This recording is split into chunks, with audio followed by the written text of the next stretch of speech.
घंच जंगल कूଳରେ गोटिए बड़ अंगूर लता थिला। सेथिरे मिठा रसाळ ओ चमकुथिबा बाइगणी रंगर बड़ बड़ अंगूर झुलुथिला। सेगुड़िकु देखि जेकोनोसी जीवर पाटिरु पानी आसीजिब। सेही जंगलरे गोटिए चालाक तथा अहंकारी बिलिया रहुथिला, जाहाकु निज चतुरता उपरे बहुत घमंड थिला।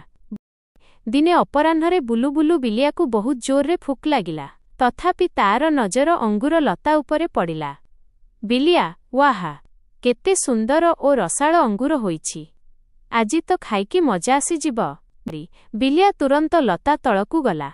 से निजर संपूर्ण शक्ति लगाई डेइला, किंतु अंगूरगुड़िक ताठारु टिकिए दूररे रहीगला ओ से तळे पड़ीगला। बिलिया, आरे किछि कथा नाही, एथर मु निश्चय अंगूर पाखरे पहुंची जिबि। बिलिया द्वितीय तृतीय एवं पुणी अनेक थर डेइला। प्रत्येक थर से पूर्व अपेक्षा अधिक परिश्रम करुथिला, किंतु अंगूर ता हातरे आसिला नाही। एबे से थकिबाकु लागिथिला। बिलिया, बस आउ गोटिए शेष चेष्टा, एथर तो अंगूर मोर ही हेब। पाख गछरे बसिथिबा गोटिए बुद्धिमान काऊ एसबु देखुथिला। से बिलियाकु साहाय्य करिबाकु भाबिला। काऊ, बिलिया भौणी, जदि तुमे पाखरे पड़िथिबा पत्थरगुड़िकु एकाठी करी ता उपरे चढ़ीजिब, तेबे सहजरे अंगूर तोଳି पारिब।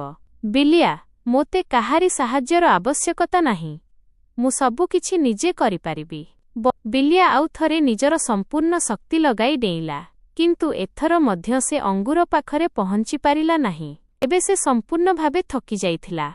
निजर पराजय स्वीकार करिबा परिवर्ते बिलिया गोटिए बाहाना कला। बिलिया, हूँ, एही अंगूरगुड़िक तो एसेमिति भी खटा होइथिब, मोते एसबुर कौनसी दरकार नाही। बिलिया सेठारु चालीगला। काउटी हसिला एवं धीरे रही कहिला, काऊ, जेउ जिनिस कठिन परिश्रम करिबा परे मध्य मिले नाही, ताकु खराब बोली कहिदेबा सहज, किंतु सत्य केबे भी बदले नाही। किछि समय परे जंगलर अन्य पशुमाने ठेकुआ और गध आसिले। सेमाने मिसी पत्थरगुड़िकु एकाठी कले एवं सहजरे अंगूर तोଳି नेले। समस्ते मिठा अंगूरर आनंद नेले। दूररे छिड़ा होई बिलिया सबु देखुथिला। एबे ताकु निजर भूल अनुभव होई सारिथिला। शिक्षा, जेउ जिनिस आमकु मिले नाही, ताकु खराब बोली कहिदेबा बुद्धिमानर काम नुहे। प्रकृत बुद्धिमान सिए जे निजर त्रुटि कमी को स्वीकार करी सठिक उपाय अपनाए।